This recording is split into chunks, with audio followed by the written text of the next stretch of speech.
The wind came across the stubble fields of Hartley County, Nebraska, carrying the smell of diesel exhaust and fresh-turned earth. And if you stood at the fence line just right, on a still morning in June of 1972, you could hear two different sounds rolling across those flatlands. The low, steady thrum of an old tractor that had been running since Lyndon Johnson was in the White House. And somewhere off to the east, a brand new engine, tighter and louder, still smelling of factory paint. Those two sounds belonged to two men who would spend the next 3 years teaching their whole county something about the difference between what a farm looks like and what a farm actually is.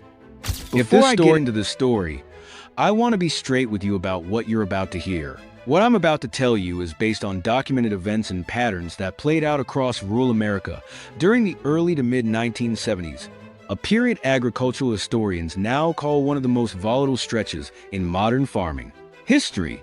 I've combined details from several real cases, farm auction records, and interviews with retired Nebraska and Kansas farmers who lived through this exact window, and I've built them into a single narrative for clarity. But every price you hear, every piece of equipment I mention, every economic shift is pulled from real USDA data, Federal Reserve agricultural lending reports, and county extension office records from this era. I spend weeks researching each of these stories because I believe this part of American history matters, and it deserves more than just being romanticized. It deserves to be understood. This one is about a man named Walter Kessler, and it's about his neighbor, a younger man named Roy Pruitt.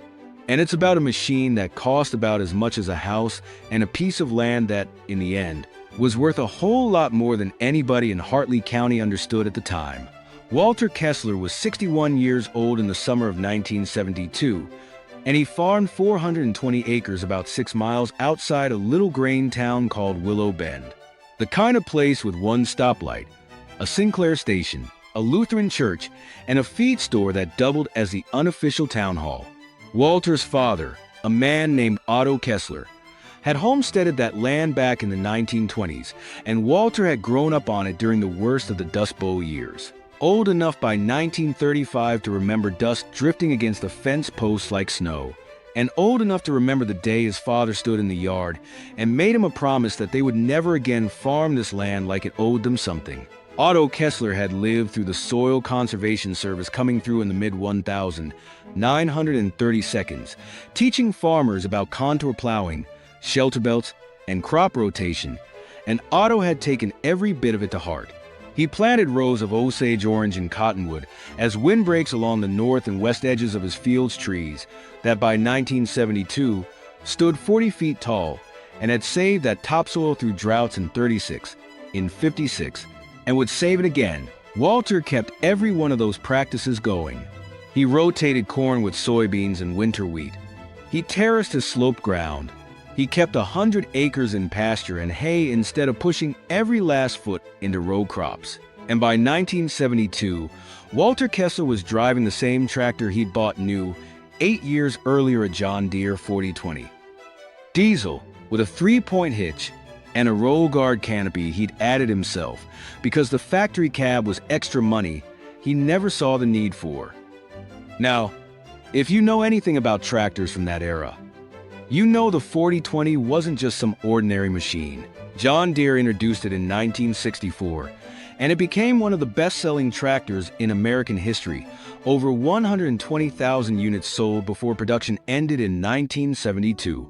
It ran a 6-cylinder diesel engine, putting out somewhere around 91 horsepower at the flywheel, 84 at the drawbar, and it had something that felt almost futuristic at the time, a power shift transmission that let a farmer change gears without even touching the clutch. Walter had paid a little under $7,000 for his in 1965, financed through the Federal Land Bank at just under 6% interest over 5 years, and by 1972 the tractor was paid off free and clear. It had some rust on the hood.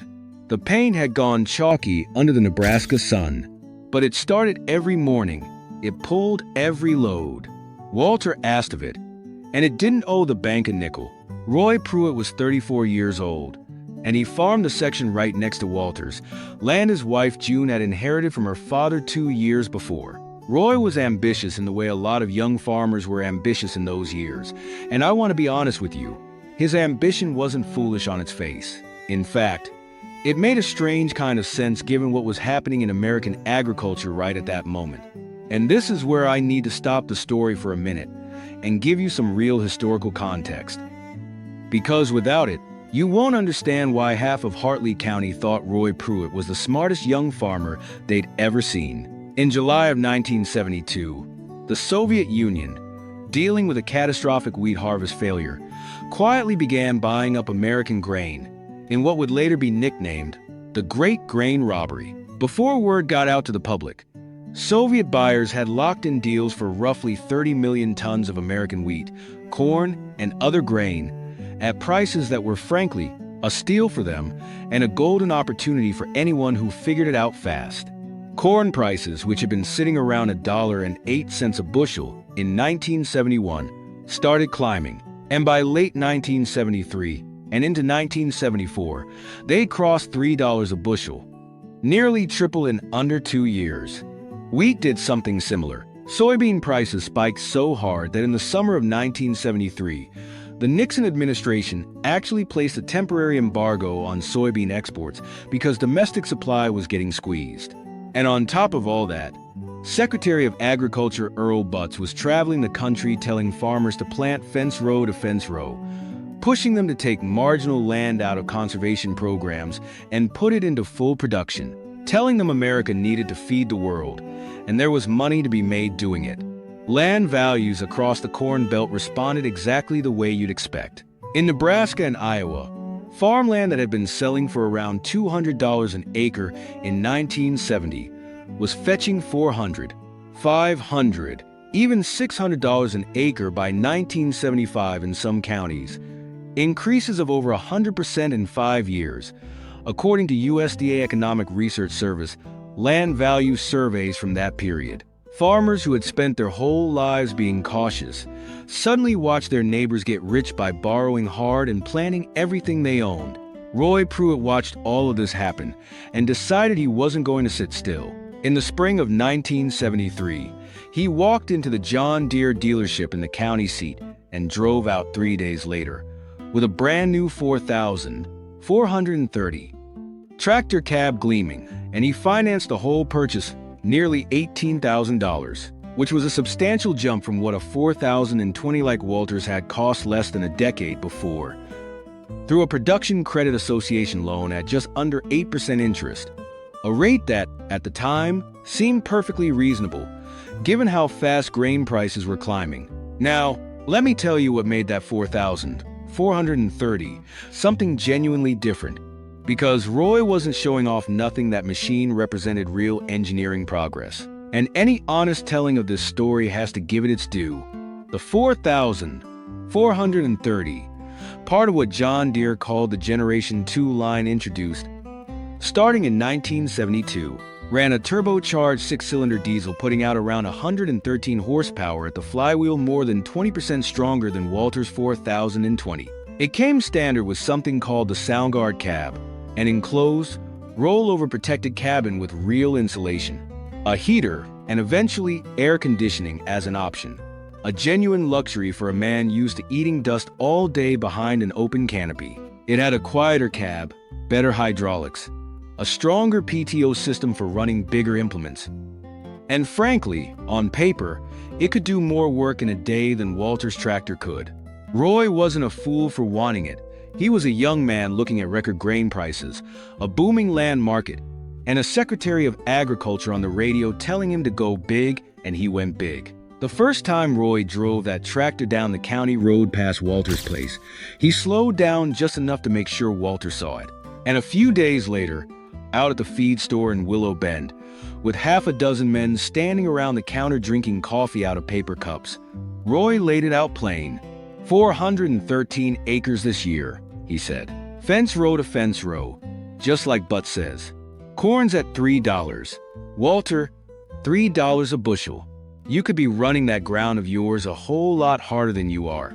Walter just nodded and said something short, the way he always did. Something like, suppose I could. That was it. That was the whole exchange. According to men who were standing right there, men whose recollections, along with local newspaper archives from the Willow Bend Sentinel, are part of what this story draws from. But word got around town the way it always does in a place with one stoplight. And within a week, the story had grown into something bigger. Roy Pruitt had the new John Deere, running fence row to fence row, corn at $3 a bushel, riding high in old Walter Kessler, was still puttering around on a tractor he'd bought when Kennedy was still alive, leaving 100 acres sitting in hay and pasture like the price boom didn't even exist. A few men at the diner started calling Walter's operation the museum. Somebody said it to his face once, at the Grange Hall meeting that fall. Walter just said, "Museums keep things standing a long time," and went back to his coffee. Now, here's a question worth sitting with for a second, and I'd genuinely like to know what you think if you were a 34-year-old farmer in 1973, watching grain prices triple and land values climb, with a bank ready to lend you money at 8%. Would you have gone the same route Roy did? Drop your comment below, because there's no easy answer here. And I think that's exactly why the story still matters 50 years later. Through the rest of 1973, things seemed to prove Roy right. He brought in a big corn crop that fall, sold most of it forward at prices that would have made his father-in-law's head spin, and paid down a chunk of that tractor loan early. He bought a second piece of equipment the following spring, a 6-row planter, to match the bigger tractor financing that too. Because why wouldn't he? With grain prices doing what they were doing. Walter, meanwhile, kept doing what he'd always done: corn, soybeans, and wheat in rotation. Terraces holding the water where it fell instead of letting it run off.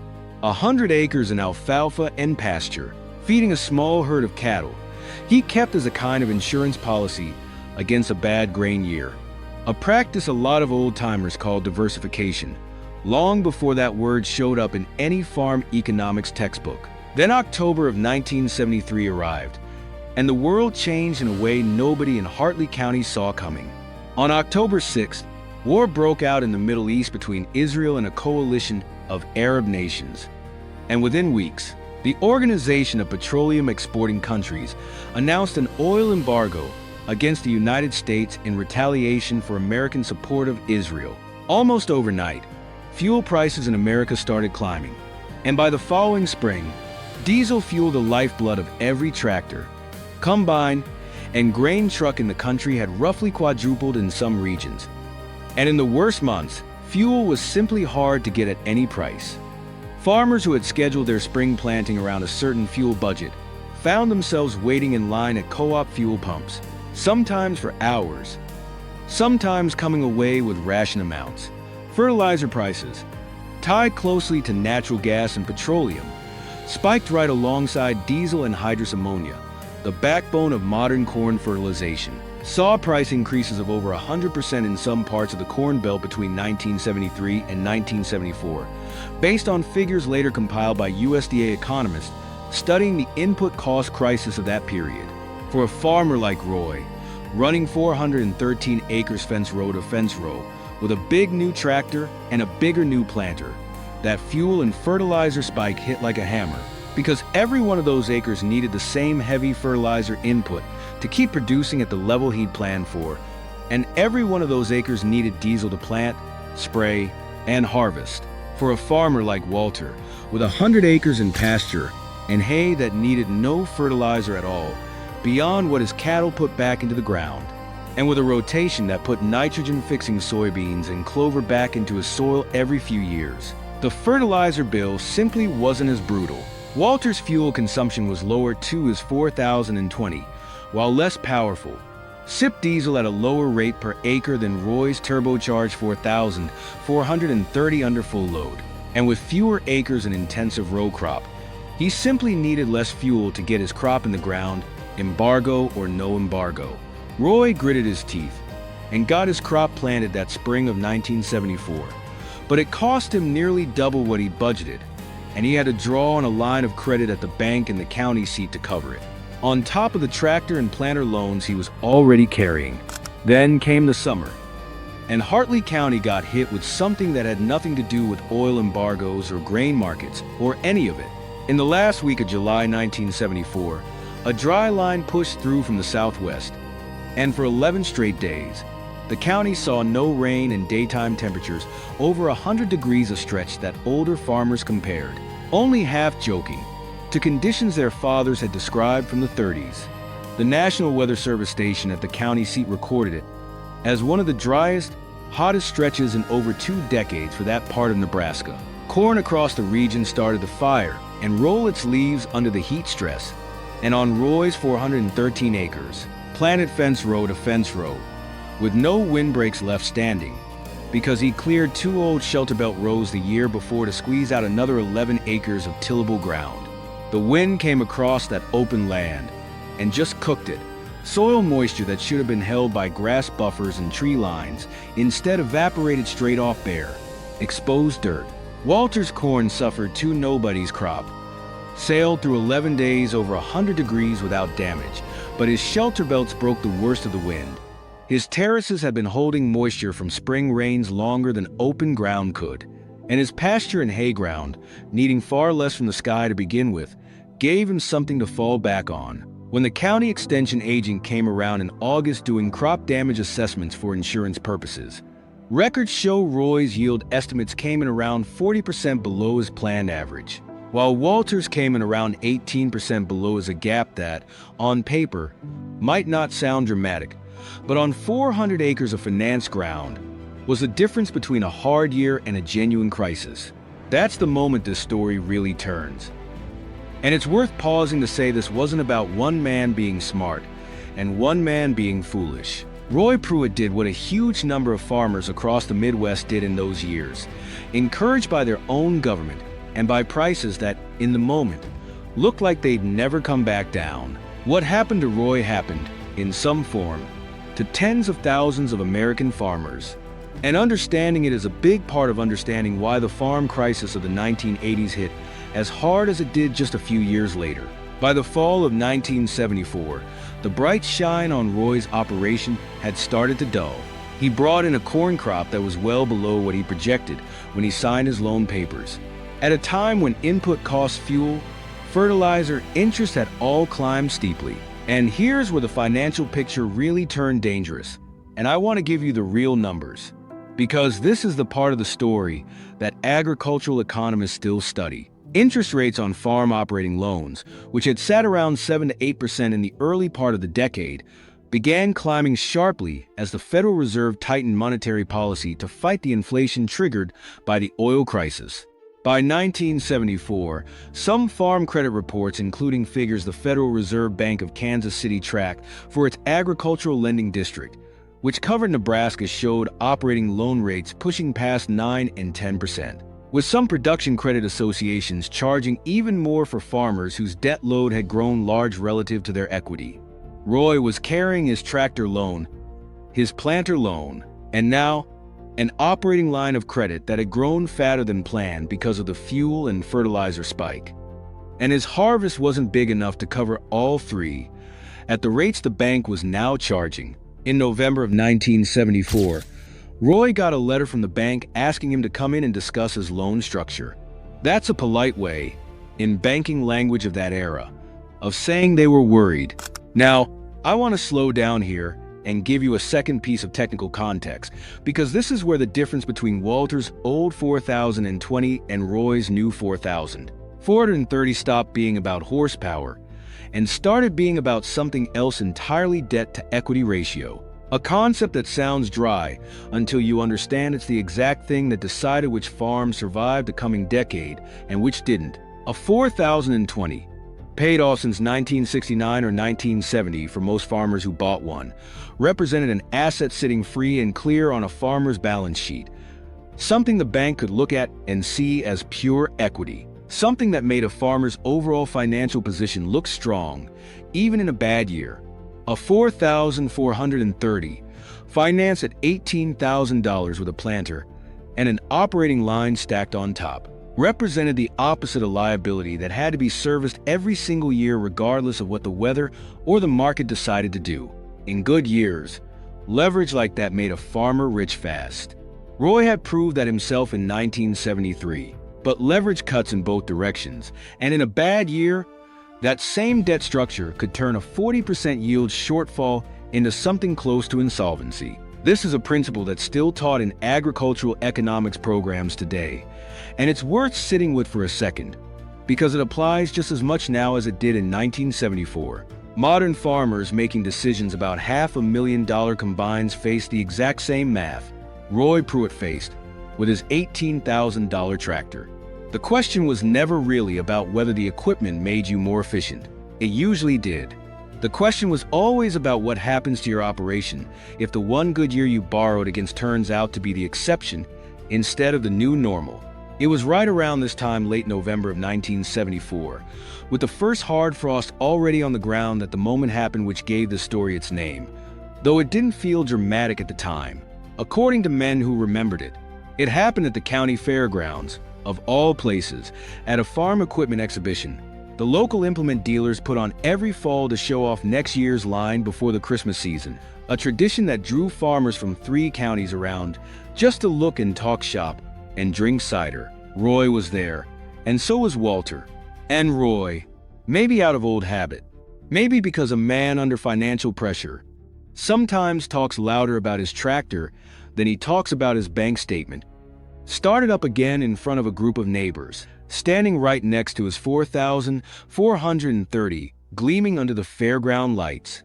113 horsepower, Roy said. Sound guard cab. Heat, the works. You still riding around in that open-air relic, Walter? And Walter, according to at least 2 men who were standing there that evening and later told the story to a local newspaper columnist doing a retrospective piece on the era years afterward, didn't say a single word about the tractor.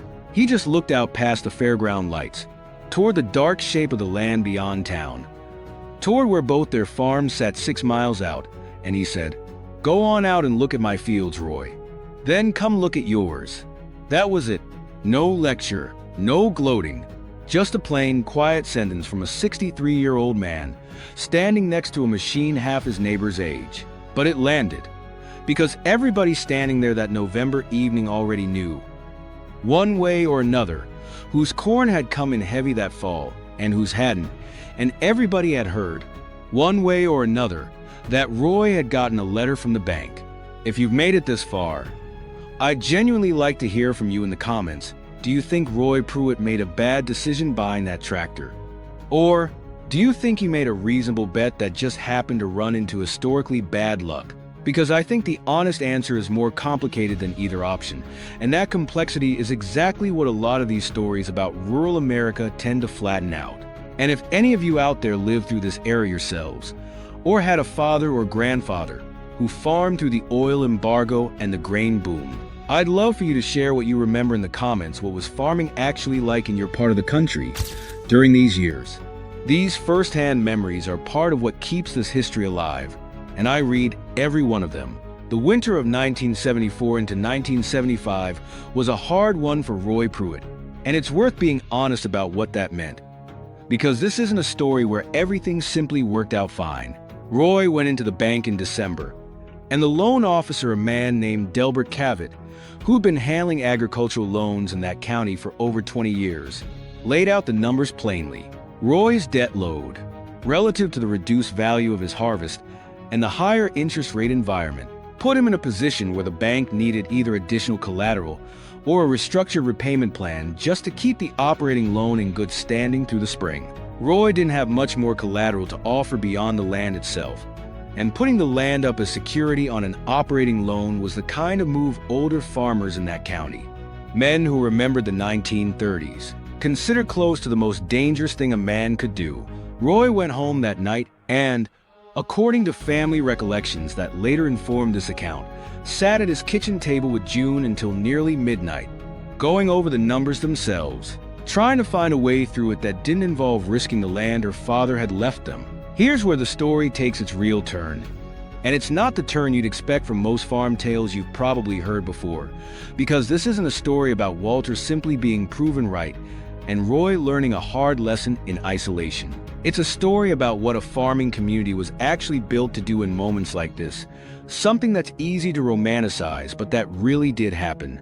documented in oral history projects and county historical society records from farm communities across the Midwest during this exact period. A few days after that meeting at the bank, Walter Kessler drove his old 4020 down the county road, past his own fence line, past Roy's, and pulled into Roy's yard. He didn't come to gloat, and by every account of the men who eventually heard the story secondhand, he didn't bring up the fair, or the tractor, or any of it. He came because he'd heard, the way everybody in a small county eventually hears everything, that Roy was in trouble. And because Walter Kessler remembered something his own father had told him back during the worst of the Dust Bowl years. A story Walter had never shared much around town, but shared with Roy that afternoon, sitting in Roy's kitchen with a cup of coffee going cold between them. In 1934, Otto Kessler had come within about 6 weeks of losing the same 420 acres to foreclosure. The bank that held his note back then, a different bank, one that folded entirely during the Depression, had been ready to call the loan after 2 straight years of drought, and dust had wiped out his crops. What saved Otto wasn't a good harvest. It was a neighbor, a man named Henry Ostrander, who'd had one decent year when everyone else around him had nothing, and who quietly co-signed an extension on Otto's note with the bank, putting his own modest savings on the line for a neighbor he'd known his whole life. Otto never forgot it, and he made Walter promise, standing right there in the dust that summer, that if he was ever in a position to do the same for somebody, he would. Walter told Roy that story, and then he told him something practical, that he'd talked to Delbert Cavett at the bank himself that morning, and that he was willing to put up a portion of his own paid-off land as additional collateral to help Roy restructure the loan. On one condition, Roy would put 50 acres of his own ground to 2 shelterbelt rows he cleared the year before back into windbreak, replanting the trees. And he'd rotate at least a third of his acreage out of continuous row crop for at least the next 3 years, working with the county extension office on a real conservation plan. Walter wasn't offering charity. He was offering the same thing Henry Ostrander had offered his father a hand up, tied to a promise about how the land itself would be treated going forward. Roy took the deal. It wasn't an easy thing for a proud 34-year-old man to accept help from the neighbor he'd been needling for a year and a half over a tractor, and by his own later account, shared decades afterward in a piece written for a farm heritage newsletter. It was one of the harder conversations of his life, but he took it.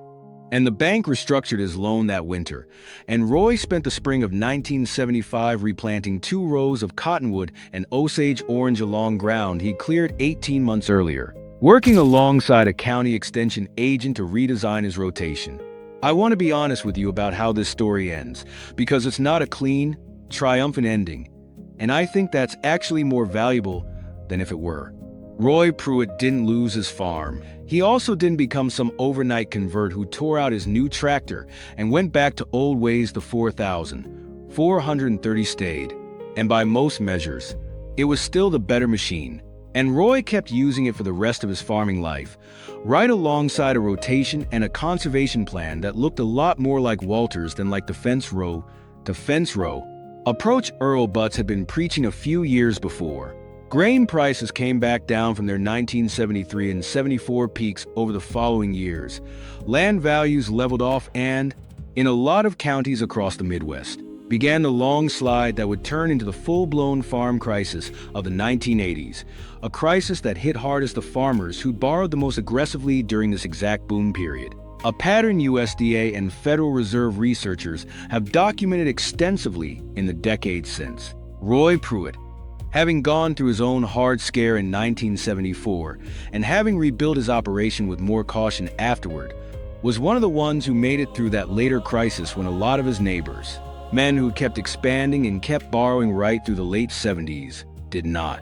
Walter Kessler farmed that same 420 acres until 1981, when he finally retired and handed the operation to his son.